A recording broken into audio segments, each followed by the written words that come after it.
যুক্ত হচ্ছি। পুরো জাতি গভীর শোক ও বেদনায় নিস্তব্ধ।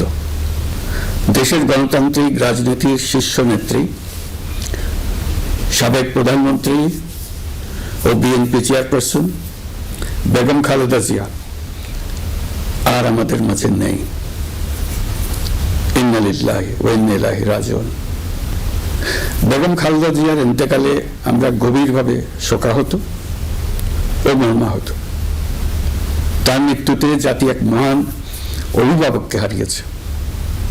এই গভীর শোকের মুহূর্তে আমি তার পরিবারের সদস্যবৃন্দ, রাজনৈতিক সহকর্মী এবং অগণিত কর্মী সমর্থকদের প্রতি সমগ্র জাতির পক্ষ থেকে আন্তরিক সমবেদনা জানাচ্ছি। মহান আল্লাহর কাছে আমার প্রার্থনা, তিনি যেন আমাদের সবাইকে এই গভীর শোক কাটিয়ে ওঠার শক্তি দান করেন। বেগম খালেদা জিয়া ছিলেন বাংলাদেশের রাজনীতিতে এক পরম মহিমান্বিত ব্যক্তিত্ব। গণতন্ত্র, বহুদলীয় রাজনৈতিক সংস্কৃতি এবং জনগণের অধিকার প্রতিষ্ঠার সংগ্রামে তার অসামান্য ভূমিকা ইতিহাসে অম্লান হয়ে থাকবে। স্বৈরাচার ও ফ্যাসিবাদের বিরুদ্ধে তার আপসহীন নেতৃত্ব বারবার জাতিকে গণতন্ত্রহীন পরিস্থিতি থেকে উত্তরণের পথ দেখিয়েছে এবং মুক্তির প্রেরণা জুগিয়েছে।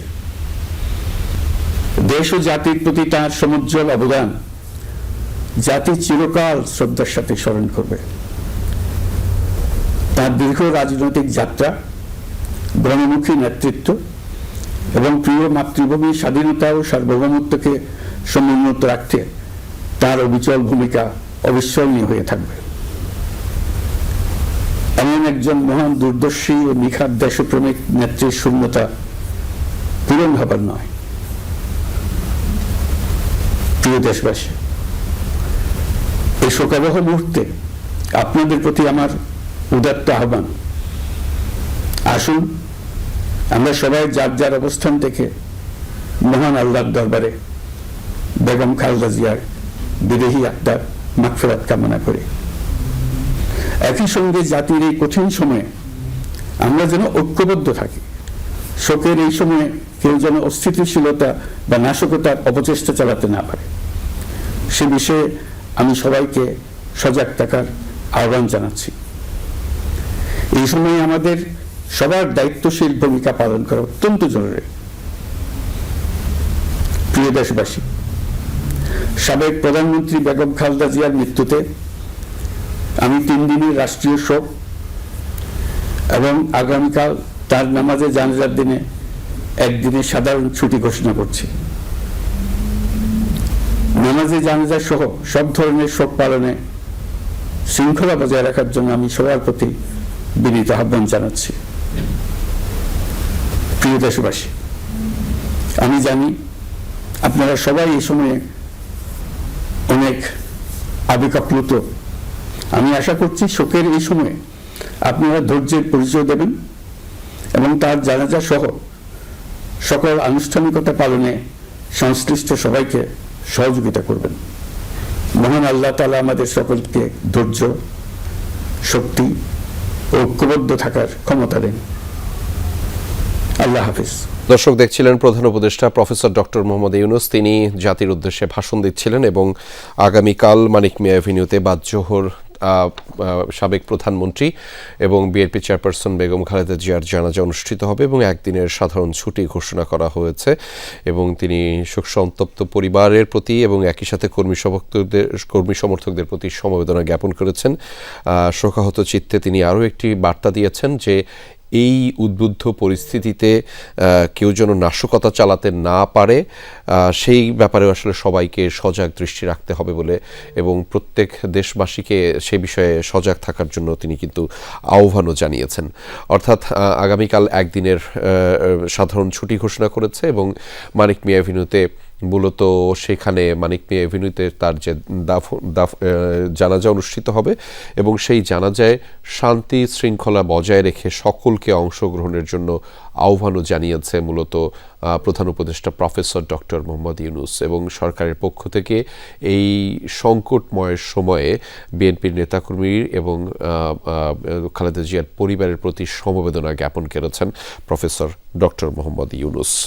এবং তার এই যে ক্যারিয়ারে তিনি তিনবারের প্রধানমন্ত্রী নির্বাচিত হয়েছেন। মূলত আরও একটি তথ্য হচ্ছে যে তিনি তার জীবদ্দশায় কখনোই কোনো নির্বাচনে পরাজয় বরণ করেনি। মূলত 1991, 1996, 2001 এবং 2008 এই 4টি জাতীয় নির্বাচনে খালেদা জিয়া যে কয়টি আসনে দাঁড়িয়েছিলেন প্রত্যেকটিতে বিপুল ব্যবধানে তিনি আসলে জয়লাভ করেছিলেন, এবং সেখানে রেকর্ড পরিমাণ, বিশেষ করে বগুড়া 6 এবং 7 আসনে তিনি রেকর্ড ভোট পেয়ে সেখানে জয়লাভ করেছিলেন।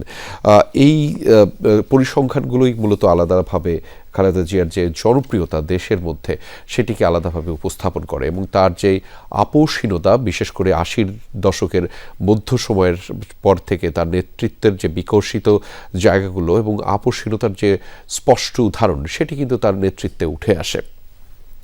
এবং সে কারণেই তাকে আপোষহীন নেতৃত্বের যে তকমা সেটি দেয়া হয়েছে, এবং তার নেতৃত্বেই কিন্তু যেই স্বৈরাচার বিরোধী আন্দোলন ঘটে 90-এর শুরুর দিকে, সেটিও কিন্তু তার নেতৃত্বে, অর্থাৎ 80-র দশকে শুরু হওয়া সেই আন্দোলন ক্রমান্বয়ে তিনি ঘনীভূত করে সেই যে 90-এর শুরুর দিকে যে এরশাদ বিরোধী কিংবা স্বৈরাচার বিরোধী আন্দোলন হয়েছিল সেটিকে তিনি আরও দৃঢ় করেন।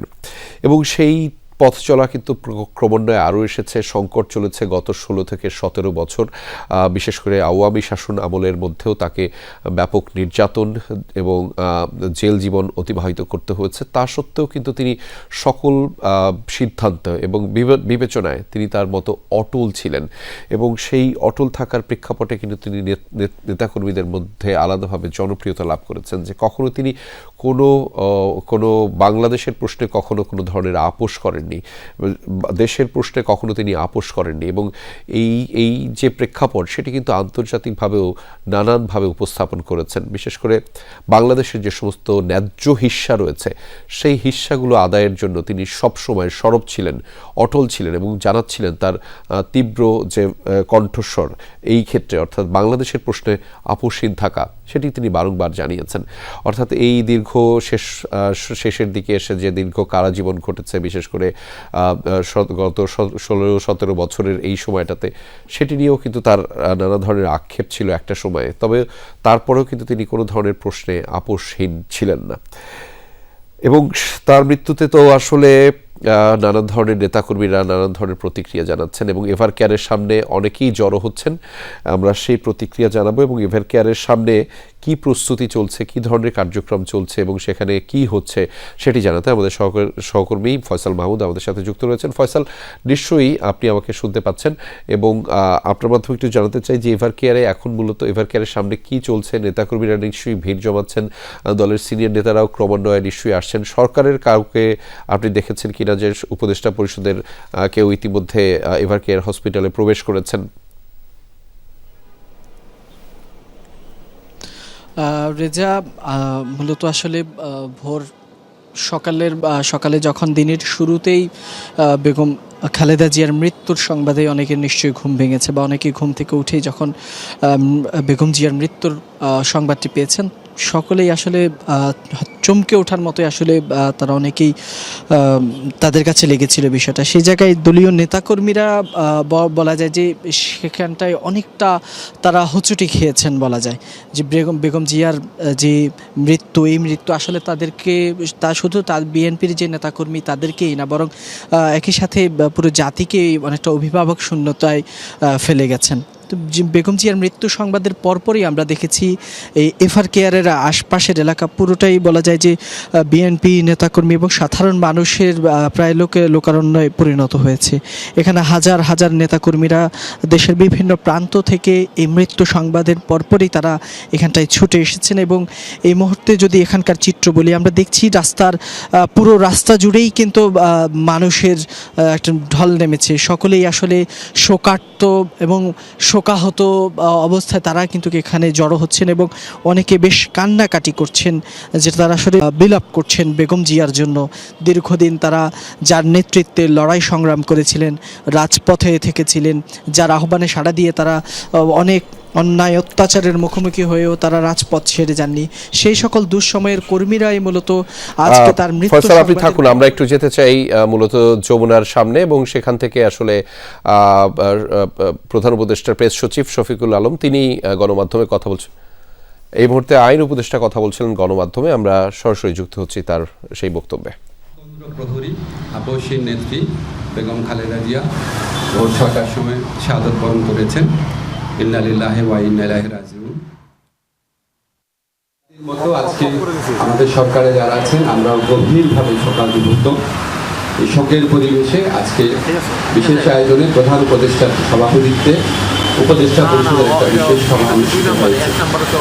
সভার শুরুতে সাবেক প্রধানমন্ত্রী বেগম খালেদা জিয়ার মৃত্যুতে দাঁড়িয়ে এক তার আত্মার মাগফিরাত কামনা করে মোনাজাত করা হয়। মোনাজাত পরিচালনা করেন আমাদের ধর্মমন্ত্রী। সবাই বেগম জিয়ার মৃত্যুতে আগামীকাল থেকে 3 দিনের জন্য রাষ্ট্রীয় শোক প্রস্তাব গৃহীত হয়েছে এবং আগামীকাল সাধারণ ছুটির ঘোষণার সিদ্ধান্ত হয়েছে। সবাই বেগম জিয়ার মৃত্যুতে একটি শোক প্রস্তাব গৃহীত হয়। শোক প্রস্তাব পাঠ করেন আমাদের তথ্য এবং পরিবেশ উপদেষ্টা। সবাই সিদ্ধান্ত হয় যে বাংলাদেশে যত দূতাবাস আছে পৃথিবীর বিভিন্ন প্রান্তে সেখানে শোক বই খোলা হবে। সভায় বিশেষ আমন্ত্রণে অংশ নেন বিএনপির মহাসচিব জনাব মির্জা ফখরুল ইসলাম আলমগীর। তিনি সাবেক প্রধানমন্ত্রী বেগম খালেদা জিয়ার পক্ষ থেকে বেগম খালেদা জিয়ার পরিবার এবং দলের পক্ষ থেকে অন্তর্বর্তীকালীন সরকারের প্রতি কৃতজ্ঞতা প্রকাশ করেন এবং বেগম জিয়ার নিরাপত্তা সহ সকল ক্ষেত্রে প্রয়োজনীয় সহযোগিতা প্রদান করার জন্য ধন্যবাদ জানান। মির্জা ফখরুল ইসলাম আলমগীর সাহেব আমাদের সভাকে অবহিত করেন যে আগামীকাল বুধবার বাদ জোহর জাতীয় সংসদের দক্ষিণ প্লাজা এবং এর সংলগ্ন মানিক মিয়া এভিনিউতে বেগম খালেদা জিয়ার জানাজা অনুষ্ঠিত হবে। জানাজার পর তাকে শহীদ রাষ্ট্রপতি বীর মুক্তিযোদ্ধা রাষ্ট্রপতি জিয়াউর রহমানের পাশে দাফন করা হবে। ওনার দাফন করা হবে শহীদ রাষ্ট্রপতি জিয়াউর রহমানের পাশে। আজকে সবাই বেগম জিয়ার দাফন এবং জানাজা সম্পর্কিত বিষয়ে সরকার সব ধরনের সহযোগিতা প্রদান করবে বলে জানিয়েছেন মাননীয় প্রধান উপদেষ্টা। মাননীয় প্রধান উপদেষ্টা ডক্টর মোহাম্মদ ইউনূস সভায় বেগম জিয়ার বিষয়ে বিভিন্ন স্মৃতিচারণ করেন। একটা কথা বলতেই হচ্ছে যে উনি আমাদেরকে মনে করিয়ে দেন শেষ যখন দেখা হয়েছিল বেগম জিয়া ওনার সাথে একান্তে অনেকক্ষণ কথা বলেছিল। আপনারা জানেন সেনা সদরে যে অনুষ্ঠিত হয়েছিল প্রোগ্রাম, সেখানে উনি অত্যন্ত উৎফুল্ল ছিলেন, সবার সাথে কথা বলেছেন এবং উনি সেগুলি স্মৃতিচারণ করেছেন মাননীয় প্রধান উপদেষ্টা। এবং উনি এটা বারবার বলেছেন যে আজকে এরকম এই জাতির এই বিশেষ মুহূর্তে আমাদের বেগম খালেদা জিয়ার উপস্থিতি অনেক প্রয়োজন ছিল। গোটা জাতি ওনার জন্য দোয়া করেছে, আল্লাহর ইচ্ছা উনি চলে গেছেন। কিন্তু বাংলাদেশের ইতিহাসে বাংলাদেশের প্রতিটি মানুষের হৃদয়ে বাংলাদেশের প্রতিটি আত্মমর্যাদাশীল গণতন্ত্রকামী দেশপ্রেমিক মানুষের হৃদয়ে ওনার অবস্থান অক্ষয় অবিনশ্বর হয়ে থাকবে। আমি ব্যক্তিগতভাবে মনে করি বাংলাদেশের ইতিহাসে এত শ্রদ্ধা, এত সম্মান, এত ভালোবাসা নিয়ে এরকম একজন নেত্রী চলে যাওয়া এটা একটা বিশেষ মুহূর্ত এবং আমরা বাংলাদেশের প্রতিটা মানুষ এই শোকে একত্রিত হয়েছি। একত্রে আমরা আগামীকাল শোক দিবস পালন করব, এরপরে দুদিন শোক দিবস পালন করব। সবাই আমরা বেগম খালেদা জিয়ার প্রতি যথার্থ সম্মান প্রদর্শনের জন্য ওনার যে জানাজা হবে এবং ওনার যে দাফন কাজ হবে সেটা আমরা অত্যন্ত শৃঙ্খলার সাথে ভাবগাম্ভীর পরিবেশে আমরা আমাদের সবার দায়িত্ববোধ থেকে সুশৃঙ্খলভাবে এই অনুষ্ঠানগুলো আমরা দাফন এবং জানাজার যে কর্মসূচি রয়েছে সেগুলো আমরা পালন করব, এই প্রত্যাশা আমরা ব্যক্ত করছি। ধন্যবাদ। আমরা কয়টা কোশ্চেন নিব? মুস্তফা মল্লিক।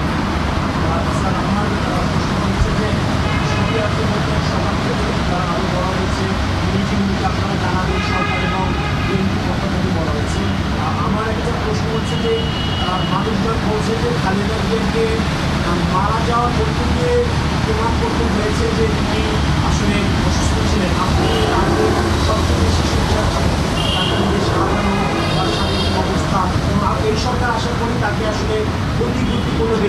হিসেবে মনোনয়ন হয়েছে, কিছুটা তো মিথ্যা আচরণ হয়েছিল আগের সময়। আপনি আগের সময় নির্দয় আচরণের কথা বললেন, ওনাকে একটা প্রহসনমূলক রায়ে ওনাকে জেলখানায় পাঠিয়ে অকথ্য নির্যাতন করা হয়েছে। বেগম খালেদা জিয়াকে যেই মামলায় দোষী সাব্যস্ত করা হয়েছে, এটা যে প্রহসনের একটা রায় ছিল, এটা যে একটা সম্পূর্ণ সাজানো রায় ছিল, এটা আমাদের সর্বোচ্চ আদালতের আপিল এবং রিভিউয়ের মধ্যে দিয়ে প্রমাণিত হচ্ছে। সর্বোচ্চ আদালত সুপ্রিম কোর্টের আপিলের ডিভিশনের রায়ের মধ্যে বারবার বলা হয়েছে যে বেগম জিয়াকে যেই মামলায় সাজা দেওয়া হয়েছিল সেটা সম্পূর্ণ রংলি, উদ্দেশ্য প্রণোদিতভাবে, জিজ্ঞাসাপ্রসূতভাবে ওনাকে সাজা দেওয়া হয়েছিল।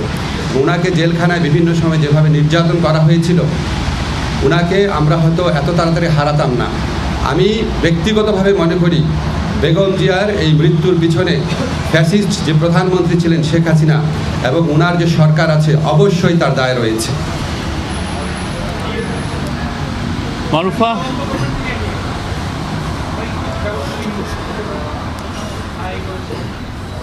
তবে আপনাকে একটা জিনিস আমরা বলি, আমরা আমাদের সরকারের পক্ষ থেকে আপনারা সবাই লক্ষ্য করেছেন, আমাদের যা করার ছিল, আমাদের মাননীয় প্রধান উপদেষ্টা প্রফেসর ডক্টর মোহাম্মদ ইউনূস উনি ব্যক্তিগতভাবে সমস্ত সময় খোঁজ খবর রেখেছেন। যা দরকার ছিল, ওনার যদি আবার বিদেশে পাঠানোর মতো অবস্থা থাকতো, অবশ্যই আমাদের সরকারের পক্ষ থেকে সর্বাত্মক সহযোগিতা করা হতো। উনি ব্যক্তিগতভাবে এই জিনিসগুলোর খোঁজ খবর নিয়েছেন। আমাদের দুর্ভাগ্য, আমরা হয়তো বেগম খালেদা জিয়াকে বছরখানেক বা বছর দুয়েক আগে যদি আমরা হয়তো পেতাম, হয়তো আমাদের পক্ষে কিছু একটা করা সম্ভব ছিল। আল্লাহর ইচ্ছা উনি চলে গেছে। তবে আমাদের জন্য সবচেয়ে বড় আনন্দের ব্যাপার হচ্ছে উনিও সারা দেশের মানুষের সম্মান, শ্রদ্ধা এবং ভালোবাসা নিয়ে বিদায় নিয়েছেন। এই সুমি, কোশ্চেন আর কিছু মেনি? ঠিক আছে, আপনারা সবাই ভালো থাকবেন। এই বিষয়ে একটা মিটিং হচ্ছে এখন 12:30টার সময়, কালকের সিকিউরিটি সিচুয়েশন। আমি জাস্ট মাইকেই বলে দিচ্ছি, কালকে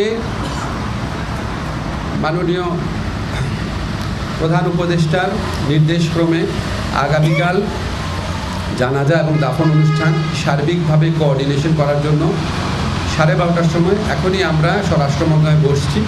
এছাড়াও বিভিন্নভাবে কোঅর্ডিনেট করা হচ্ছে। আমরা চাই এই আগামীকালের যে জানাজা এবং দাফন, এটা যেন সুশৃঙ্খলভাবে অনুষ্ঠিত হয়। আপনারা সবাই সহযোগিতা করবেন। আপনারা গণমাধ্যম এই স্বৈরাচারী ফ্যাসিস্ট সরকারের পতনের পর যেভাবে সরকারকে বিভিন্ন কাজে সহযোগিতা করছেন, আমরা সত্যি কৃতজ্ঞ। আগামীকালও ইনশাল্লাহ আমরা আপনাদের সহযোগিতা পাবো। ধন্যবাদ। অন্তর্বর্তী সরকারের আইন উপদেষ্টা আসিফ নজরুল গণমাধ্যমে কথা বলছিলাম। দর্শক, আমরা সরাসরি ছিলাম তার বক্তব্যে এবং তিনি জানাচ্ছিলেন মূলত যে আগামীকাল বাদ জোহর বিএনপি চেয়ারপারসন বেগম খালেদা জিয়ার যে জানাজা, সেটিকে ঘিরে স্বরাষ্ট্র মন্ত্রণালয়ের উপদেষ্টা পর্যায়ের একটি বৈঠকও চলছে এবং সেই বৈঠকে আসলে মূলত সেখানকার আইন শৃঙ্খলা পরিস্থিতি কেমনভাবে নিয়ন্ত্রণ হবে সেটিও জানানো হয়েছে। একই সাথে 3 দিনের রাষ্ট্রীয় শোকের কথা বলা হয়েছে এবং আগামীকাল একদিন সাধারণ ছুটি ঘোষণা, অর্থাৎ প্রধান উপদেষ্টা যে ঘোষণা দিয়েছেন সেটি আসলে পুনরাবৃত্তি করেছেন এবং তিনি জানিয়েছেন যে সেই কার্যক্রমে দেশবাসী যেন সুশৃঙ্খলভাবে অংশগ্রহণ করে, বিশেষ করে জানাজার সময়, এবং তিনি তার দাফনের যেই প্রক্রিয়াটি বা দাফন কোথায় হবে সেটিও নিশ্চিত করেছেন। মূলত জিয়াউর রহমানের সমাধির পাশেই, অর্থাৎ তার কবরের পাশেই সমাধিস্থ করা হবে খালেদা জিয়াকে। এই মুহূর্তে দর্শক আমরা একটু যেতে চাই রাজশাহীতে। সেখান থেকে যুক্ত রয়েছেন সহকর্মী তারেক মাহমুদ, তার মাধ্যমে জানাবো সেখানকার পরিস্থিতি। তারেক, বিএনপি কার্যালয়ে কি অবস্থা দেখছেন সেটি একটু জানতে চাই। আর নেতাকর্মীরা নিশ্চয়ই বিভিন্ন ধরনের প্রতিক্রিয়া জানাচ্ছেন, শোকে মুহ্যমান অবস্থায় রয়েছেন। জানাতে চাই দর্শকদেরকে আপনার মাধ্যমে সেই কথা এবং চিত্র। রেজা, রাজশাহী মহানগর এবং রাজশাহীর যে 9টি উপজেলা, প্রত্যেকটি বিএনপি কার্যালয়ে কিন্তু নেতাকর্মীরা একদমই ভেঙে পড়েছেন, তারা মর্মাহত এবং এই শোক কাটিয়ে উঠতে আসলে তারা, যেমনটি আমি সকাল থেকে দেখছি যে তারা সকলেই কিন্তু এসেছেন, সকলেই মর্মাহত। এবং একটু আগে আমি এখন রয়েছি রাজশাহীর যে 3 আসন রয়েছে পপা মোহনপুরের বিএনপির একটি কার্যালয়। এখানে মাদ্রাসার বাচ্চারা একটু আগেই কোরআন খতম করেছেন এবং তারা সাবেক প্রধানমন্ত্রী এবং বিএনপি চেয়ারপারসন বেগম খালেদা জিয়ার রুহের মাগফিরাত কামনা করে কিন্তু দোয়া করেছেন। আমি যতটুকু দেখতে পাচ্ছি যে রাজশাহীতে যারা নেতৃবৃন্দ রয়েছেন সকলে আসছেন, সকলেই কিন্তু দুঃখ ভারাক্রান্ত মন নিয়ে তারা যেমনটি বলছেন যে বেগম খালেদা জিয়া শুধু একটি রাজনৈতিক দলের নেত্রী ছিলেন না, তিনি ছিলেন বাংলাদেশের ইতিহাসের এক গুরুত্বপূর্ণ অধ্যায়। এবং আমরা যতটুকু এখন পর্যন্ত দেখছি যে প্রত্যেকটি অফিসেই আসলে শোকের মাতম চলছে এবং তার যে অবদান এবং তার দীর্ঘ সংগ্রাম এবং তার প্রতি জনগণের যে আবেগ বিবেচনা নিয়ে সরকারের তাকে কিন্তু চলতি মাসে রাষ্ট্রের যে গুরুত্বপূর্ণ ব্যক্তি সেটিও ঘোষণা করেছিল। তবে এই দেশের এই সংকটকালীন সময়ে তার চলে যাওয়াটা অনেকটা রাষ্ট্রের মানুষের যে আশা প্রত্যাশা ছিল সেটি কিন্তু অনেকটাই তারা এই বিষয়টি জানিয়েছিলেন এবং তারা নেতৃবৃন্দরা যেমনটি বলছেন যে বাংলাদেশের গণতন্ত্রের যে বহুদলীয় রাজনৈতিক সংস্কৃতি এবং জনগণের অধিকার প্রতিষ্ঠায় সংগ্রামে বেগম খালেদা জিয়ার যে ভূমিকা সেটি দেশবাসী সারা জীবন মনে রাখবে এবং আপোষের নেতৃত্বের ফলে গণতন্ত্রহীন অবস্থা থেকে জাতি বারবার কিন্তু মুক্ত হয়েছে এবং মুক্তির প্রেরণা কিন্তু খালেদা জিয়ার কাছ থেকে পেয়েছে। এবং আমরা শুনছিলাম তারেক মাহমুদের কাছ থেকে। রাজশাহী থেকে যেতে চাই এই মুহূর্তে গুলশানে, সেখানে আসলে খালেদা জিয়ার ব্যক্তিগত চিকিৎসক ডক্টর AJM জাহিদ হোসেন, তিনি আসলে কথা বলছিলেন গণমাধ্যমে। আপনি বসেন, আমি চেষ্টাই করতেছি ভাই, আপনি কথা বলুন, কাউকে দেন, বারবার বলার পর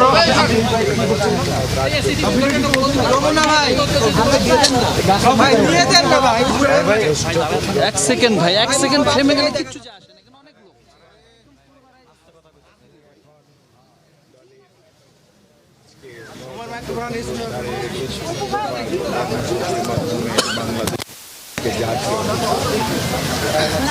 উনিও ঠিক মায়ের মতোই, মা যেরকম অবশ্যই সবসময় দেখবেন যেটা গ্রহণ করেন সেটা বাস্তবায়ন সবসময়।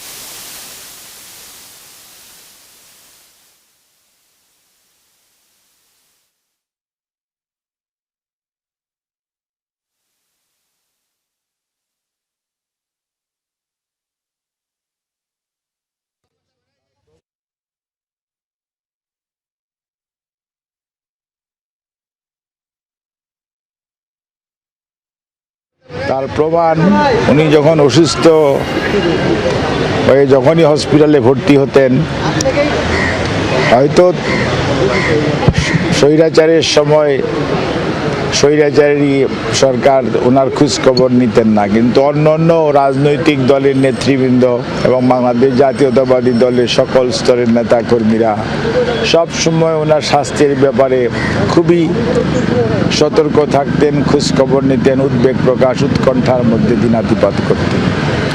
কিন্তু এইবার উনি ভর্তি হওয়ার পরে ওনার শরীরের অবস্থা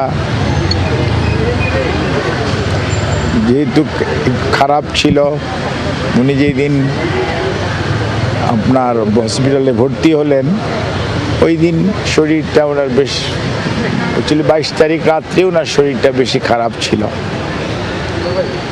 তারপরে উনি রাত্রে আমাকে ডেকেছিলেন, আমি এসেছিলাম, তারপরের দিন ওনাকে হসপিটালে ভর্তি করি এবং উনি চিকিৎসকদের পরামর্শ মোতাবেক সবসময় চিকিৎসা গ্রহণ করতেন এবং সবসময় চিকিৎসকদের কথা অনুযায়ী চলার চেষ্টা করতেন এবং ওনার চিকিৎসার সাথে সত্যিকার অর্থে বাংলাদেশের ডাক্তাররা, হয়তো এবার কেয়ার হসপিটালটা আমরা ব্যবহার করেছি, কিন্তু এবার কেয়ার হসপিটালের ডাক্তারদের বাইরে দেশের স্বনামধন্য চিকিৎসকরা দায়িত্ব পালন করেছেন ওনার চিকিৎসার জন্য এবং নিউ ইয়র্ক এবং জন হপকিন্সের মানে মাউন্ট সিনাই এবং জন হপকিন্সের চিকিৎসকরা ওনার চিকিৎসার ব্যাপারে দায়িত্ব পালন করেছেন। লন্ডনের আপনার লন্ডন ব্রিজ হসপিটাল বলেন, তারপরে আপনার লন্ডন ক্লিনিক বলেন, আর ক্যামব্রিজ ইউনিভার্সিটি হসপিটাল বলেন, ইনাদের স্বনামধন্য চিকিৎসকরা ওনার মেডিকেল বোর্ডের সদস্য ছিলেন। ওনার রাজনীতি নিয়ে অনেক ব্যস্ত থাকতেন, দল সংগঠন এই সব টিমের সব সময় সদস্য ছিলেন। জনাব তারেক রহমান রাজনীতি নিয়ে অনেক ব্যস্ত থাকতেন, দল সংগঠিত করার জন্য দায়িত্ব পালন করেছেন, কিন্তু এর মাঝেও উনি ওনার মায়ের চিকিৎসার জন্য সার্বক্ষণিকভাবে মেডিকেল টিমের উপর যেমন নির্ভরশীল ছিলেন, দায়িত্ব দিয়েছিলেন, ঠিক একইভাবে নিজেও প্রতিদিন মায়ের চিকিৎসার স্বাস্থ্যের সবসময় খোঁজ নিতেন এবং সবসময় উনি তদারকি করতেন যাতে কোনো অবস্থাতেই ওনার আম্মার চিকিৎসার কোনো ধরনের ব্যত্যয় না ঘটে এবং সর্বোচ্চটা করার জন্য চেষ্টা করতেন। এবং অনেকের মধ্যে অনেক প্রশ্ন থাকতে পারে, কিন্তু মনে রাখতে হবে চিকিৎসার ব্যাপারে করোনাকালীন সময়ের কথা যদি আপনারা মনে করেন, করোনা এমন একটা অসুখ ছিল, তখন ছেলে মেয়েরা তার মা বাপকে ফেলে রেখে চলে যেত, মা তার ছেলেকে রেখে গেছে, ছেলে তার মাকে রেখে চলে গেছে, এরকম সিচুয়েশন ছিল। ওই সময়ও কিন্তু দেশনেত্রী চিকিৎসার জন্য এই চিকিৎসকরা ওনার প্রতি যে মমত্ববোধ এবং আপনারাও সাংবাদিকরা যে আপনাদের উৎকণ্ঠা প্রকাশ করেছেন, প্রতিবার যখন অসুস্থ হয়েছে আপনাদের যে সহযোগিতা আমরা পেয়েছি সেইটি, এবং আজকেও আপনাদের যে ব্যাপক উৎকণ্ঠা এবং আপনাদের উপস্থিতি, এই জন্য সত্যি সত্যি আমি আমার নিজের পক্ষ থেকে, আমাদের দল, জাতীয়তাবাদী দলের পক্ষ থেকে আপনাদেরকে কৃতজ্ঞতা জানাই।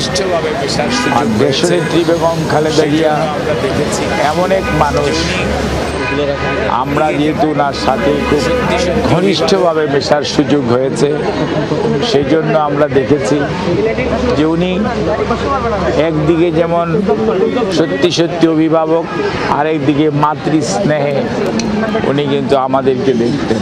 কোনোদিন বাসায় যাওয়ার পরে কোনো কিছু না খেয়ে ওনার বাসা থেকে কখনোই কেউ যেতে পারত না। ডাক্তারদেরকে কি খাইয়েছেন এগুলি সবসময় ওনার যারা কাজের সহকর্মী ছিল, সহায়তা করতো, তাদেরকে উনি জিজ্ঞেস করে উনি বলে দিতেন আজকে এটা দিবেন। কোনোদিন যেতে একটু দেরি হলে জিজ্ঞেস করতো এত দেরি কেন হলো, অত আমি তো বসে আছি। অর্থাৎ চিকিৎসকরা কখন যাবে, উনি যখন বাসায় থাকতেন তখন চিকিৎসকরা প্রত্যেক দিন বিশেষজ্ঞ চিকিৎসক ওনার বাসায় যেতেন, উনি সবাইকে কিন্তু সেসব কথা বলতেন।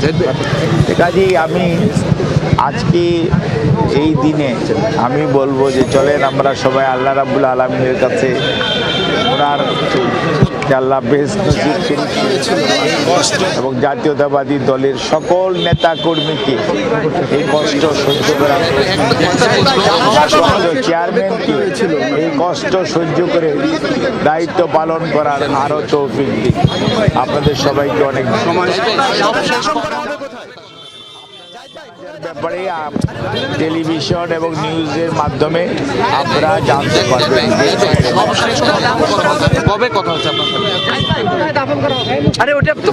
আপনাদের সব কিছুই জানানো হবে এবং কোনো জিনিসই জানানোর বাইরে খালেদা জিয়ার ব্যক্তিগত চিকিৎসক AZM জাহিদ হোসেন তিনি কথা বলছিলেন এবং তিনি তার খালেদা জিয়ার যে শারীরিক যে চিকিৎসার ব্যাপারে যে ধরনের ব্যবস্থা নেওয়া হয়েছে দেশি বিদেশি মেডিকেল বোর্ডের সমন্বয়ে, সে কথাও কিন্তু বলছিলেন। এবং বিশেষ করে তার যে বিভিন্ন রোগগুলো ছিল, এর মধ্যে লিভার সিরোসিস, কিডনি ও হার্টের সমস্যা, আর্থ্রাইটিস ও ডায়াবেটিস, ফুসফুসের জটিলতা, নানান বিষয়ে তিনি বলছিলেন। এবং সেখানে মেডিকেল বোর্ড গঠন এবং দেশি বিদেশি চিকিৎসকদের সমন্বয়ে সেখানে কার্যক্রম নেয় এবং বিশেষ করে দেশের বিদেশের বিভিন্ন হাসপাতাল থেকে চিকিৎসকদেরকে একীভূত করা। এবং বিশেষ করে তিনি বলছিলেন John Hopkins, London Bridge, London Clinic এবং ক্যামব্রিজ হসপিটাল থেকে কিন্তু বিশেষজ্ঞ চিকিৎসকরা বাংলাদেশে এসে সর্বোচ্চ চেষ্টা করে গেছেন শেষ সময়ে। তবে সেই চেষ্টাগুলো সকল কিছুই ব্যর্থ হয়েছে এবং ব্যর্থতার পরে তিনি আজ পাড়ি জমিয়েছেন মহাকালের উদ্দেশ্যে। সেটিকে ঘিরেই কিন্তু আন্তর্জাতিক নানা গণমাধ্যমও আলাদা আলাদা প্রতিবেদন করেছেন। সেরকমই কি ধরনের প্রতিবেদন করলো সেটি নিয়ে আমাদের একটি প্রতিবেদন রয়েছে, আমরা সেটি এই মুহূর্তে দর্শক আপনাদেরকে জানাতে চাই। ব্রেকিং নিউজ থেকে লিড স্টোরি। জীবনী থেকে বিশ্লেষণ, প্রতিক্রিয়া। বিএনপি চেয়ারপারসন খালেদা জিয়ার মৃত্যুর খবর গুরুত্বের সাথে প্রচারিত হয়েছে বিশ্ব গণমাধ্যমে। BBC, Al Jazeera, New York টাইমসের মতো প্রভাবশালী গণমাধ্যমগুলোয় তুলে ধরা হয়েছে বাংলাদেশের সাবেক প্রধানমন্ত্রীর দীর্ঘ রাজনৈতিক ক্যারিয়ারের ইতিহাস। বিস্তারিত প্রতিবেদন প্রকাশ করেছে ভারত, পাকিস্তান সহ প্রতিবেশী দেশগুলোর গণমাধ্যম। তুলে ধরেছে বাংলাদেশের গণতান্ত্রিক যাত্রায় খালেদা জিয়ার অবদান প্রসঙ্গ। মঙ্গলবার বাংলাদেশ সময় 6টায় রাজধানীর একটি হাসপাতালে চিকিৎসাধীন অবস্থায় শেষ নিঃশ্বাস ত্যাগ করেন দেশের প্রথম নারী প্রধানমন্ত্রী বেগম খালেদা জিয়া। দেশ ছাপিয়ে মুহূর্তেই তার মৃত্যুর খবর সাড়া ফেলে আন্তর্জাতিক অঙ্গনে। সংবাদ প্রকাশ করে বিভিন্ন গণমাধ্যম। বাংলাদেশের রাজনীতিতে খালেদা জিয়ার অবদান তুলে ধরে তার মৃত্যুর খবর প্রকাশ করে কাতার ভিত্তিক গণমাধ্যম আল জাজিরা। প্রতিবেদনে উঠে আসে বিএনপি চেয়ারপারসনের দীর্ঘ রাজনৈতিক সংগ্রাম। প্রভাবশালী ব্রিটিশ সংবাদ মাধ্যম বিবিসি এবং মার্কিন গণমাধ্যম নিউ ইয়র্ক টাইমসেও দ্রুততম সময়ের মধ্যে প্রকাশ করা হয় খালেদা জিয়ার মৃত্যুর খবর। তাকে বাংলাদেশের প্রথম নারী প্রধানমন্ত্রী উল্লেখ করে শিরোনাম প্রকাশ করে সংবাদ মাধ্যম দুটি। জার্মান গণমাধ্যম ডয়চে ভেলেতেও গুরুত্বের সাথে প্রকাশিত হয় খালেদা জিয়ার মৃত্যুর সংবাদ। ভারতের সরকারি বার্তা সংস্থা পিটিআই, এএনআই, মূলধারার গণমাধ্যম এনডিটিভি, টাইমস অফ ইন্ডিয়া ও দ্য হিন্দু সহ প্রায় সব মিডিয়ায় উঠে আসে খালেদা জিয়ার মৃত্যুর খবর। বাংলাদেশের সাবেক প্রধানমন্ত্রীর রাজনৈতিক জীবন নিয়ে বিশেষ প্রতিবেদন প্রকাশ করেছে তারা। এএফপি, রয়টার্স ও এপির মতো বার্তা সংস্থাগুলোতেও গুরুত্বের সাথে প্রচারিত হয় খালেদা জিয়ার মৃত্যুর খবর। অনিক রহমান, যমুনা নিউজ। দর্শক, আমরা জানাচ্ছিলাম বিশ্ব গণমাধ্যমে কেমন করে প্রচারিত হয়েছে মূলত খালেদা জিয়ার এই প্রয়াণকে, এবং সেটিকে তারা গুরুত্ব সহকারে, বিশেষ করে বিভিন্ন আন্তর্জাতিক গণমাধ্যম আল জাজিরা, বিবিসি, ডন, তারা কিন্তু আলাদা গুরুত্ব দিয়ে এই খালেদা জিয়ার যে মৃত্যুর খবরটি সেটি আসলে প্রচার করেছে। আমরা আমরা আমরা যেতে চাই এই মুহূর্তে সহকর্মী রাব্বি সিদ্দিকীর কাছে। তিনি রয়েছেন গুলশানে বিএনপি চেয়ারপারসনের কার্যালয়ের সামনে, সেখান থেকে তিনি যুক্ত রয়েছেন। রাব্বি, সেখানে আসলে কি ধরনের কার্যক্রম চলছে আপনার মাধ্যমে জানাতে চাই দর্শকদের। একটু বলতে চাই, কিছুক্ষণ আগে বিএনপির ভারপ্রাপ্ত চেয়ারম্যান তারেক রহমান কিন্তু এই কার্যালয়ে প্রবেশ করেছেন।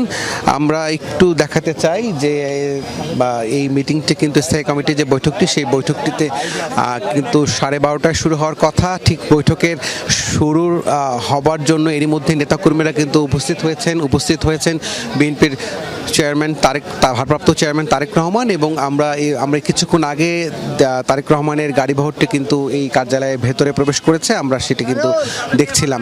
তার আগেই বিএনপির সিনিয়র নেতৃবৃন্দ, স্থায়ী কমিটির সদস্য যারা আছেন তারা কিন্তু ভেতরে প্রবেশ করেছেন, এবং এই বৈঠকটি কিন্তু আমরা আগে বলেছি যে এই বৈঠকে কিন্তু সিদ্ধান্তগুলো হবে বিএনপির চেয়ারপারসন বেগম খালেদা জিয়ার মরদেহ জানাজা। এর মধ্যে কিন্তু আমরা মন্ত্রিপরিষদ সচিব যে বক্তব্যটি দিয়েছেন যে আগামীকাল জানাজা, দাফন, সেই বিষয়টি কিন্তু তিনি জানিয়েছেন, এবং রাষ্ট্রের সর্বোচ্চ প্রধান যিনি অন্তর্বর্তী সরকারের প্রধান উপদেষ্টা, তিনি কিন্তু 3 দিনের শোকের কথা বলেছেন এবং আগামীকাল জানাজার কথা বলেছেন। এবং এই আরও যে কর্মসূচিগুলো আছে এরই মধ্যে রাষ্ট্রীয়ভাবে 3 দিনের শোক ঘোষণা করা হয়েছে আজকে নিয়ে, এবং সেই সাথে বিএনপির পক্ষ থেকে 7 দিনের শোকের কর্মসূচি দেওয়া হয়েছে।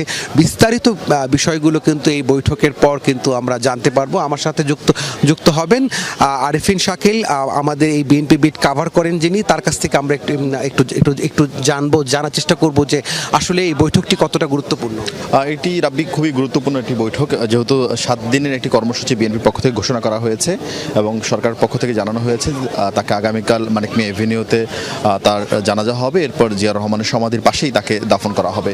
বিএনপির পক্ষ থেকেও এক সপ্তাহের কর্মসূচি রয়েছে এবং সরকারের এই কর্মসূচির সঙ্গে নিঃসন্দেহে বিএনপিও আলোচনা করবে, এবং বিএনপি মহাসচিব মির্জা ফখরুল ইসলাম আলমগীর তিনিও কিন্তু আজকে ক্যাবিনেট বৈঠকে আমন্ত্রিত অতিথি ছিলেন, এবং বিএনপির কনসার্নে আসলে সরকার তরফ থেকে এই সিদ্ধান্ত জানানো হয়েছে। এবং আজকের এই বৈঠকের মাধ্যমে আপনি জানেন যে নির্বাচনী একটি প্রক্রিয়ায় বিএনপি রয়েছেন, ফলে এই নির্বাচনী প্রক্রিয়ায় যেন কোনো ধরনের বাধাগ্রস্ত না হয় এবং নির্বাচনী প্রক্রিয়া যেন নির্বাচনী প্রক্রিয়ার মতো চলে, এবং দাফন এবং সেই সঙ্গে বিএনপির আজকের যে বিএনপি চেয়ারপারসনের এই মৃত্যুর ঘটনায় বিএনপির পক্ষ থেকে যে শোক এবং শোকের পাশাপাশি আগামী দিনে বিএনপির রাজনীতি, সেসব বিষয়ের কারণে আসলে মূলত আজকের এই বৈঠক বেশ গুরুত্বপূর্ণ এবং এই বৈঠকে দলের স্থায়ী কমিটির সদস্যরা যেমন রয়েছেন এবং সবচেয়ে বড় বিষয় দলের ভারপ্রাপ্ত চেয়ারম্যান তারেক রহমান নিজেই যুক্ত হয়েছেন এবং তিনি আছেন। এটি কিন্তু তারেক রহমানের বাংলাদেশ আসার পর প্রথম স্থায়ী কমিটির বৈঠক এবং তিনি দীর্ঘদিন ধরে বিদেশে ছিলেন, 17 বছর বিদেশে ছিলেন, তখন তিনি ভার্চুয়ালি তিনি বৈঠকে অংশ নিতেন। আজকে কিন্তু সরাসরি অংশ নিচ্ছেন এবং এমন এক সময় যখন তিনি তার সবচেয়ে প্রিয়জন, সবচেয়ে আপনজন, তার মায়ের এই একটি শব্দের বাইরে আসলে কোনো শব্দ নেই এবং তার মায়ের মৃত্যুর পর তিনি আজকে দলের এই গুরুত্বপূর্ণ বৈঠকে অংশ নিয়েছেন। এই বৈঠক থেকে নিঃসন্দেহে কিছু গুরুত্বপূর্ণ সিদ্ধান্ত আসবে, আমরা হয়তো খানিক সময় অপেক্ষা করতে হবে। আমরা কর্মসূচি শুনেছিলাম যে 7 দিনের কর্মসূচি দলীয়ভাবে, কর্মসূচিগুলো যদি একটু বিস্তারিত বলতেন। তার সবচেয়ে বড় কর্মসূচি হচ্ছে তার জন্য শোক বই খোলা হবে আজকে বিকেল 3টার পর থেকে। এর বাইরে প্রত্যেকটি কার্যালয় বিএনপির জেলার, আপনি জানেন 82টি সাংগঠনিক জেলা রয়েছে, যে প্রত্যেকটি জেলা উপজেলার কার্যালয়ে যে জাতীয় পতাকা উদ্বোধনী থাকবে, দলীয় পতাকা থাকবে, সেই সঙ্গে কালো ব্যাজ ধারণ করা, সেই সঙ্গে মিলাদ মাহফিলের আয়োজন করা হয়েছে, এই কোরআন তেলাওয়াতের আয়োজন করা হয়েছে। সার্বিকভাবে ধর্মীয় যে আচার অনুষ্ঠান রয়েছে সেগুলোর উপরেই বিএনপি গুরুত্ব দিয়েছে এবং নেতাকর্মীদেরকে কালো ব্যাজ ধারণ করার জন্য বলা হয়েছে এবং খুব স্বাভাবিকভাবে বিএনপি নেতাকর্মীদের যাদের সঙ্গে কথা বলছিলাম কেউই কান্নার ছাড়া আসলে কোনো বক্তব্য মুখ দিয়ে বের হচ্ছে না, কারণ দীর্ঘদিন তার সঙ্গে তারা রাজনীতি করেছেন। আপনি জানেন যে 2018 সালে তিনি যখন কারাগারে গিয়েছেন, ঢাকার বেশিরভাগ নেতাকর্মী কিন্তু তাকে যখনই তিনি আলিয়া মাদ্রাসায় আসা যাওয়ার সময় তারা ছিলেন, পুলিশের অ্যারেস্ট, গ্রেফতার, পুলিশের পিটুনি, তারপরেও নেতাকর্মীরা খালেদা জিয়াকে সঙ্গে একটু দেখার জন্য, তার সঙ্গে একটু সঙ্গ দেওয়ার জন্য নেতাকর্মীরা কিন্তু দীর্ঘ পথ তারা হেঁটে যেতেন এবং এই তার যে দীর্ঘদিনের যে সংগ্রাম, যে ত্যাগ বিএনপির জন্য, বিএনপি চেয়ারপারসন, বিএনপি প্রতিষ্ঠাতা জিয়াউর রহমান হলেও বিএনপিকে মানুষের কাছে খালেদা জিয়াই তিনি দলটিকে আজকের এই যে একটি বৃহৎ দল, রাজনৈতিক দল, সেটি কিন্তু করেছেন। একটু যদি জানতে চাই যে রাষ্ট্রীয়ভাবে 3 দিনের শোক দিয়েছে, সে বিষয়ে আপনি আপনার কাছে রাষ্ট্রীয়ভাবে 3 দিনের শোক ঘোষণা করা হয়েছে, আগামীকাল সাধারণ ছুটি ঘোষণা করা হয়েছে এবং আগামীকাল বাদ জোহর যেহেতু জানাজা ধারণা করা হচ্ছে, সেই জানাজায় সর্বস্তরের মানুষ, শুধু বিএনপি নেতাকর্মী সব মানুষ অংশ নেবেন, সরকারের তরফ থেকে অংশ নেবেন এবং রাষ্ট্রীয় মর্যাদায় তাকে দাফন করা হবে। এবং যেটি আপনি একটু বললেন, বিএনপি চেয়ারপারসন, বিএনপির প্রতিষ্ঠাতা জিয়াউর রহমান, কিন্তু বিএনপির যে প্রাণ বোমরা যে শব্দটি বলা হয় সেটি কিন্তু খালেদা জিয়া বিএনপিকে জনভিত্তি তৈরি করে দিয়েছেন। খালেদা জিয়া মানুষের কাছে বিএনপিকে জনপ্রিয় করেছেন। খালেদা জিয়ার নেতৃত্বে বিএনপি রাষ্ট্রীয় ক্ষমতায় এসেছিলেন, আন্দোলন সংগ্রামে অংশ নিয়েছিলেন। খালেদা জিয়ার নেতৃত্বে বাংলাদেশে স্বৈরাচার, দুই স্বৈরাচার ছিল, 90 স্বৈরাচার এবং সবশেষ স্বৈরাচার 2 অভ্যুত্থানে কিন্তু খালেদা জিয়া সামনে থেকে নেতৃত্ব দিয়েছেন এবং তার যে আপোষহীনতার যেই চরিত্র, সেই চরিত্র থেকে তিনি বেরোননি। নানান নিপীড়ন ছিল, নানান ধরনের হুমকি ছিল, দেশ ছাড়ার হুমকি ছিল 111 সরকারের সময়, তবু কিন্তু তিনি দেশ ছাড়ে যাননি। তিনি বাংলাদেশে বলেছেন তার একটি মাত্র ঠিকানা এই বাংলাদেশ, এখানে তার জন্ম, এখানে তার মৃত্যু এবং দিন শেষে আসলে এখানে তার মৃত্যু হলো। একটি রাজনৈতিক দলের নেতাকে, সর্বোচ্চ নেতাকে এত মানুষ একসাথে ওন করার বিষয়টা আপনি নিশ্চয়ই বুঝেছেন যে সব দলের, আজকে আমরা দেখেছি যে অন্যান্য প্রত্যেকটা দল শোক জানিয়েছেন। আমরা যদি একটু বলি যে দলটি পালিয়ে গেছে দলের নেতাকর্মীরা, সেই দলেরও শীর্ষ নেতারাও কিন্তু সামাজিক মাধ্যমে তার শোক জানিয়েছেন। সবার নেতা, এই বিষয়টি কীভাবে? এটি আসলে খালেদা জিয়ার পক্ষে হয়তো সম্ভব ছিল, কারণ খালেদা জিয়া সব মানুষের কণ্ঠস্বর হিসেবে নিজেকে প্রতিষ্ঠিত করতে পেরেছিলেন। তিনি বাংলাদেশের গণতন্ত্রের প্রশ্নে তিনি ছিলেন মানে একেবারে অপরিহার্য এবং সব মানুষকে একসাথে আনার জন্য। এবং সবচেয়ে আনন্দের বিষয় বা সবচেয়ে গুরুত্বপূর্ণ বিষয়, 5 তারিখ শেখ হাসিনার পতনের পর কিন্তু যখন 7 তারিখ বিএনপি সমাবেশ করলো, সেই সমাবেশে তিনি ভার্চুয়ালি একটি বক্তব্য দিলেন। তিনি বললেন, প্রতিহিংসা নয়, প্রতিশোধ নয়, সবাইকে নিয়ে জ্ঞান ভিত্তিক এবং শান্তিপূর্ণ বাংলাদেশ তৈরি করা। এই যে একটি রাষ্ট্রনায়ক উচিত একটি বক্তব্য, সবাইকে একসঙ্গে করার একটি বক্তব্য, বাংলাদেশের মানুষ যেটি সবসময় চেয়েছেন যে বিভক্তি নয়, সব মানুষ ঐক্যবদ্ধ হয়ে বাংলাদেশকে এগিয়ে নেওয়ার জন্য, এই যে তার স্পিরিট বা এই যে তার বক্তব্য, এই যে তার চিন্তা, এটা আসলে অন্য অনেক নেতার কাছ থেকে তাকে আলাদা করেছে এবং তাকে বাংলাদেশে যতবার সংকটে পড়েছে, যতবার গণতন্ত্র বিপন্ন হয়েছে, যতবার বাংলাদেশকে বহির্বিশ্বের শত্রুদের আক্রমণের এক ধরনের প্রেক্ষাপট তৈরি হয়েছে, খালেদা জিয়ার সামনে এগিয়ে এসেছেন এবং এগিয়ে এসে তিনি বাংলাদেশকে রক্ষা করেছেন, গণতন্ত্রকে রক্ষা করেছেন। এই যে চারপাশে কান্নার শব্দ, এই এক একটা শব্দ আসলে শুধুমাত্র একজন দলীয় নেত্রীর জন্য নয়, সেই নেত্রীর জন্য যে নেত্রী এই বিএনপিকে নতুন করে জাগরণ তৈরি করেছিলেন, যে নেত্রী বাংলাদেশকে সামনে থেকে নেতৃত্ব দিয়েছিলেন, যে নেত্রী বাংলাদেশের নারীদের শিক্ষার জন্য সবচেয়ে বেশি অগ্রগামী ভূমিকা রেখেছিলেন, যে নেত্রী বাংলাদেশকে শিক্ষা খাতে বাংলাদেশ যেন এগিয়ে যায়, বাংলাদেশের যেন জ্ঞানভিত্তিক সমাজ তৈরি করা যায়, সেই নেত্রীর জন্য আসলে মানুষের আজকে এত আর্তনাদ। অনেকেই এখানে আসছেন যাদের সঙ্গে আমরা কখনো বিএনপির অনুষ্ঠানে দেখিনি কিংবা কখনো আসেননি, কিন্তু শুধুমাত্র খালেদা জিয়াকে ভালোবাসেন, খালেদা জিয়াকে পছন্দ করেন। খালেদা জিয়ার যে একটা শব্দ বলে কীর্তি মানে মৃত্যু নেই, এই শব্দটি আছে খালেদা জিয়ার জন্য সবচেয়ে বেশি উপযুক্ত শব্দ। তার আসলে মৃত্যু হয়নি, তিনি হয়তো বাংলাদেশ থেকে তিনি হয়তো শারীরিকভাবে থাকবেন না, কিন্তু তার যে কর্ম, তার যে জীবন, তার যে দর্শন, সেটি তাকে বাংলাদেশ ইতিহাসে, বাংলাদেশের গণতন্ত্রের ইতিহাসে তাকে বারবার জাগিয়ে রাখবে, একইভাবে প্রাসঙ্গিক করে রাখবে। একটু বলতে আপনার কাছে জানতে চাই, আপনি দীর্ঘদিন ধরে এই বিএনপি রাজনৈতিক দলটির সভা সমাবেশ সব ধরনের কার্যক্রমের সাথে আপনি যুক্ত, সংবাদ সংগ্রহ করছেন। এই দলটিকে কিন্তু ভাঙার বারবার চেষ্টা করা হয়েছে, সেই ভাঙা গড়ার মুহূর্তটা যদি বলতেন। খালেদা জিয়াকে 111 সরকারের সময় যখন বিএনপিকে 111 সরকার হোক আর যেভাবে হোক, বিএনপি যখন বিভক্তি হয়ে গেল, বিএনপির একটা অংশ সংস্কারপন্থী নামে যারা খালেদা জিয়াকে ম্যানেজ করার চেষ্টা করলেন, তখন কিন্তু খালেদা জিয়া নাকি নানান প্রস্তাব দেওয়া হয়েছিল তিনি যেন বিদেশে চলে যান, দল রক্ষা করা, তার ছেলেদেরকে নিয়ে বিদেশে চলে যান। তিনি যাননি, তিনি বাংলাদেশে থেকেছেন, কারাগারে গিয়েছেন এবং বিএনপিকে নেতৃত্ব দিয়েছেন। আমরা আবারও আসবো। আরেফিন শাকিল আমাদের সাথে যুক্ত ছিলেন। দর্শক, আছি এই রাজনৈতিক কার্যালয়ে বিএনপির এবং এখানে স্থায়ী কমিটির বৈঠক শুরু হয়েছে। সেই বৈঠকে উপস্থিত আছেন বিএনপির ভারপ্রাপ্ত চেয়ারম্যান তারেক রহমান এবং এই বৈঠকের পরেই বেগম খালেদা জিয়ার মরদেহ সবশেষ কী ধরনের কর্মসূচি করণীয়, দল কি করবে, এরই মধ্যে 7 দিনের শোক ঘোষণা করা হয়েছে দলের পক্ষ থেকে, সে বিষয়ে আমরা বিস্তারিত জানতে পারবো এই স্থায়ী কমিটির বৈঠক শেষে। নিশ্চয়ই রাব্বি, নিশ্চয়ই আমরা সেই বৈঠকের সিদ্ধান্তের অপেক্ষায় রয়েছি, আপনাদের মাধ্যমে সেটি দর্শকদেরকে জানিয়ে দিব। এর আগে একটু বলে রাখি যে একদম সকালে দলের পক্ষ থেকে রুহুল কবির রিজভী তিনি আসলে জানিয়েছিলেন যে 1 সপ্তাহের শোক কর্মসূচি ইতিমধ্যে গ্রহণ করেছে বাংলাদেশ জাতীয়তাবাদী দল বিএনপি এবং তার মধ্যে রয়েছে আগামী 1 সপ্তাহ দলটির সব কার্যালয়ে কালো পতাকা উত্তোলন করা হবে, একই সময়ে কালো ব্যাচ ধারণ করবেন দলের নেতাকর্মীরা।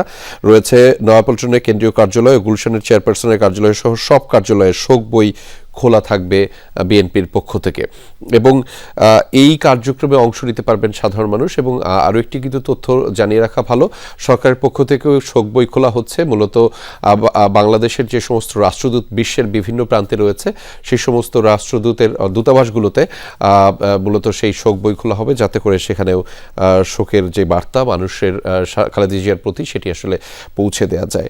তবে খালেদা জিয়া, যে আমাদের সহকর্মীরা বলছিলেন যে খালেদা জিয়া একটি নাম নয়, একটি রাজনীতির ইতিহাস, এবং সেই রাজনীতির ইতিহাস একজন গৃহবধূ থেকে দৃঢ়চেতা নেত্রী কিংবা দেশনেত্রী কেমন করে উঠলেন সেটি নিয়ে একটি প্রতিবেদন রয়েছে আমাদের সহকর্মী সাইফুদ্দিন রবিনের।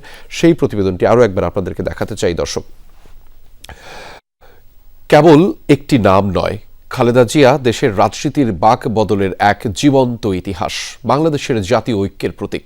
একজন সাধারণ গৃহবধূ থেকে হয়ে ওঠেন কোটি মানুষের দেশনেত্রী, স্বৈরাচার পতন আন্দোলনের আপসীর নেত্রী থেকে 3বারের প্রধানমন্ত্রী। তার স্বপ্নে আকাঙ্ক্ষায় ছিল গণতান্ত্রিক এক উদার বাংলাদেশ।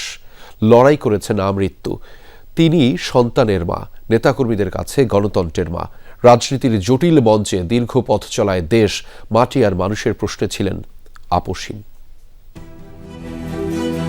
এই রাজতন্ত্র যেভাবে আপনারা চালাচ্ছেন, এগুলো বন্ধ করেন। আমরা গণতান্ত্রিক দল নির্বাচনের মাধ্যমে ক্ষমতায় যাওয়াতে জনগণের ক্ষমতাকে আমরা বিশ্বাস করি। আমরা ক্ষমতায় এসে বানিয়েছি বাংলাদেশকে ইমার্জিং টাইগার। আইন সবার জন্য সমান নয় এবং এটাকে একটা নিরপেক্ষ কোর্ট বলে জনগণের কোর্ট বলে না, এটাকে বলা হয় আওয়ামী কোর্ট। জনগণের ভোটের অধিকার কেড়ে নেওয়া হয়েছে। আমরা জনগণের ভোটের অধিকার ফিরিয়ে আনতে চাই। তাদের একমাত্র লক্ষ্য হলো বিএনপি দমন নীতি। ধরে ধরে মারোটান রাজা হবে খান খান, তেমনি ভাবে এদের অবস্থাও সেই অবস্থা হবে। দেশ আজ গণতন্ত্রহীন অবস্থায়। বীরের এই রক্তস্রোত, মায়ের অশ্রুধারা যেন বৃথা না যায়। দেশ ছাড়িয়ে খালেদা জিয়ার ব্যাপ্তি বিশ্ব রাজনীতিতে, কিন্তু বরাবরই তিনি এই সবুজ শ্যামল উর্বর বাংলাদেশের সাধারণ মানুষের নেত্রী। পাহাড় কিংবা সমতল সবখানেই ছিল যার বিচরণ। We emphasize the centrality of women and children in our development strategy.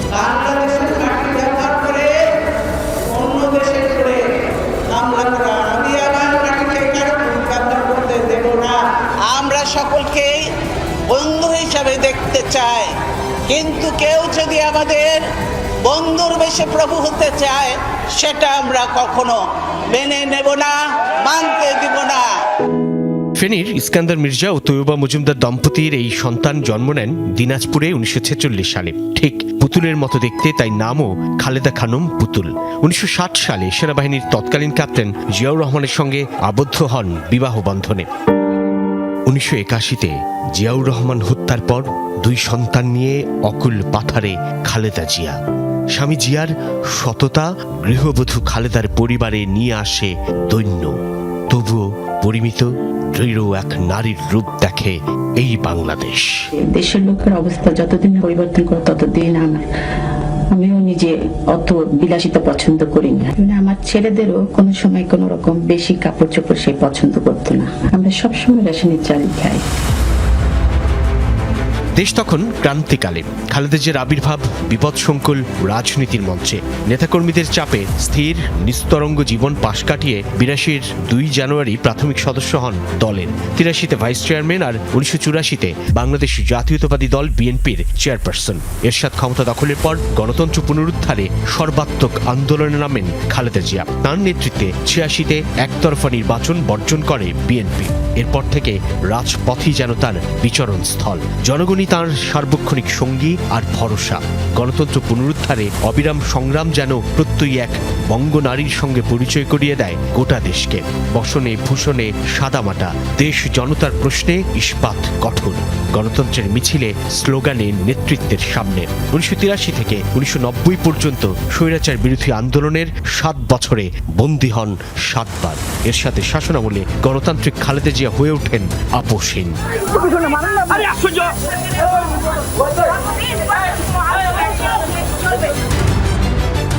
91-এ স্বাধীন বাংলাদেশের প্রথম নারী প্রধানমন্ত্রী বিএনপি চেয়ারপারসন খালেদা জিয়া। ফিরে আসে সংসদীয় শাসন ব্যবস্থা।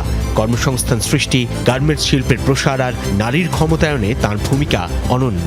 প্রতিবেশীর কাছ থেকে পানির ন্যায্য হিস্সা দাবিতে ছুটে যান জাতিসংঘে। তাঁর গুরুত্বের স্থান ছিল জনমতামত, শান্তি আর স্থিতিশীলতায়। রাজনৈতিক প্রজ্ঞার এক অনন্য পরিচয়। We have made primary education compulsory under law. Education for girls in rural areas have been made free up to the 8th class. 2001-এ প্রধানমন্ত্রী হলেন তৃতীয়বার। স্থান করে নেন ফোর্বস ম্যাগাজিনের বিশ্বের প্রভাবশালী নারীর তালিকায়। 2007 আলোচিত 1/11 সময়ে আবারও কারাবন্দী বিএনপি চেয়ারপারসন। অস্থির এক রাজনীতির সময়ে বড় ছেলে তারেক রহমানকে চিকিৎসার জন্য চলে যেতে হয় লন্ডনে। ওই দুঃসময়েও ছাড়তে রাজি হননি দেশ। এই যে মাইনাস ফর্মুলা আপনারা জানেন, সে মাইনাস ট্রান্সগুলো তারা চেয়েছিল যে বিএনপিকে ভেঙে দিয়ে কিংবা আমাদেরকে বাদ দিয়ে তারা নতুন করে একটা বিএনপি নাম দিয়ে নতুন একটা বিএনপি তৈরি করবে। ভোটের মাঠে তাকে কোনোদিন স্পর্শ করতে পারেনি পরাজয়। 91, 96, 2001 কিংবা মহাবিপর্যয়ের 2008।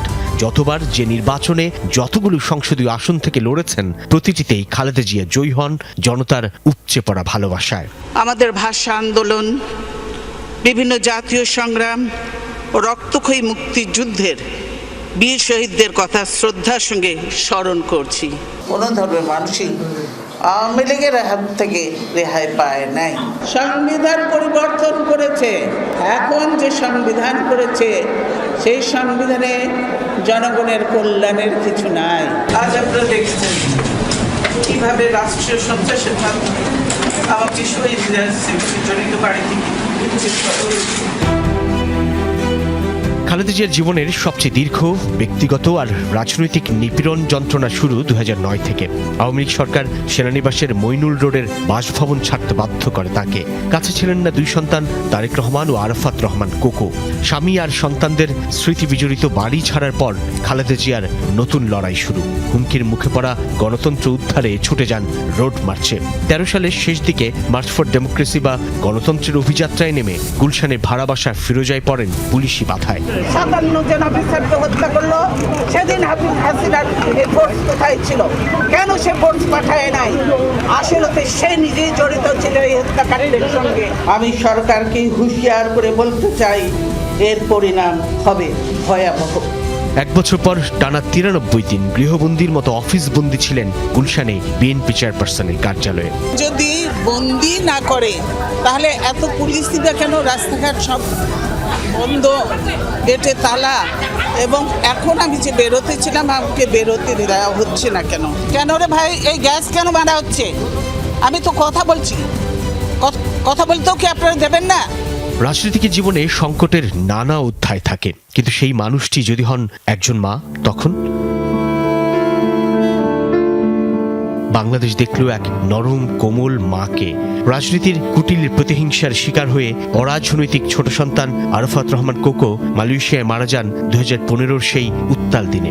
মরদেহ যখন দেশে পৌঁছায়, খালেদা জিয়া তখনও আপোষহীন তাঁর সংগ্রামে।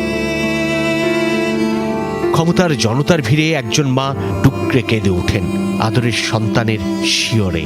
ভেঙে পড়ে সমস্ত গাম্ভীর্য, সাধারণকে স্পর্শ করে মায়ের মমতা।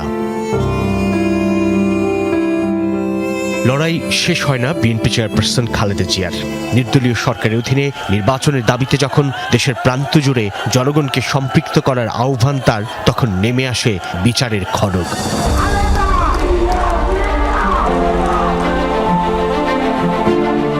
রাষ্ট্রের প্রতি শ্রদ্ধাশীল থেকেই আইনিভাবে মোকাবেলা করেন চ্যারিটেবল ও অরফানেজ ট্রাস্ট মামলা। আইনজীবীদের কাছে যা ছিল ষড়যন্ত্রমূলক আর রাজনৈতিক উদ্দেশ্যমূলক, বিচারিক আদালতের দেয়া 5 বছরের সেই সাজা উচ্চ আদালতে হয়ে যায় 10 বছর। 2 মামলায় 17 বছরের কারাদণ্ড। বিতর্কের মধ্যেই দণ্ড নিয়ে বন্দী হন খালেদা। ঠাঁই হয় পুরানো ঢাকার নির্জন কারাগারে, সঙ্গী কেবল গৃহপরিচারিকা ফাতেমা। আজকে তাই আওয়ামী লীগের ওই নেতার মতোই সকলকে আর কিছুদিন পরে জনগণের ভয়ে বিভিন্ন জায়গায় লুকাতে হবে, সেই জন্য জায়গা এখন খুঁজে রাখুন। এরপর থেকেই অসুস্থতাই তাঁর সঙ্গী। পরে নির্বাহী আদেশে দণ্ড স্থগিত করে 2020 সালের 25 মার্চ সাময়িক মুক্তি দিলে হাসপাতাল থেকে বাসায় ফেরেন বিএনপি চেয়ারপারসন। কিন্তু পায়ে হেঁটে যাওয়া খালেদা জিয়া ফেরেন হুইল চেয়ারে। একদিকে বয়স, অন্যদিকে নানান ব্যাধি তাঁর গন্তব্য ঠিক করে শুধু হাসপাতাল আর বাসা। উপেক্ষিত হতে থাকে বিদেশে বিশেষায়িত চিকিৎসার আকুল আবেদন। দূরত্ব বাড়ে সক্রিয় রাজনীতি থেকে, তবুও তাঁকে ঘিরেই আবর্তিত হতে থাকে বিএনপির সবকিছু। 2024-এর গণ অভ্যুত্থানে শেখ হাসিনার পতন ঘটলে মুক্তি মেলে দেশনেত্রী খ্যাত সাধারণ জনতার কাছে তুমুল জনপ্রিয় বিএনপি চেয়ারপারসন খালেদা জিয়ার হয়ে ওঠেন ঐক্যের অনন্য প্রতীক। অভ্যুত্থানের পরপর জনতার উদ্দেশ্যে দেয়া ভিডিও বক্তব্যে যেন নিজের অসাধারণ উদার সহিষ্ণু ব্যক্তিত্বের পরিচয় আরও একবার তুলে ধরেন বিপ্লবী জনতার সামনে। প্রতিহিংসা ভুলে জোর দেন রাষ্ট্র ও জনগণের স্থিতিশীলতায়। গণতন্ত্রের ধ্বংসের স্তূপের মধ্য থেকে আমাদের নির্মাণ করতে হবে এক সমৃদ্ধ বাংলাদেশ। ধ্বংস নয়, প্রতিশোধ নয়, প্রতিহিংসা নয়, ভালোবাসা, শান্তি ও জ্ঞান ভিত্তিক সমাজ গড়ে তুলি। 2025-এর শুরুতে লন্ডনে যান চিকিৎসার জন্য। রাজনীতি যে সন্তানের সঙ্গে ভৌগোলিক দূরত্ব বাড়িয়েছিল, সেই জ্যেষ্ঠ সন্তান বিএনপির ভারপ্রাপ্ত চেয়ারম্যান তারেক রহমানের কাছে গেলেন।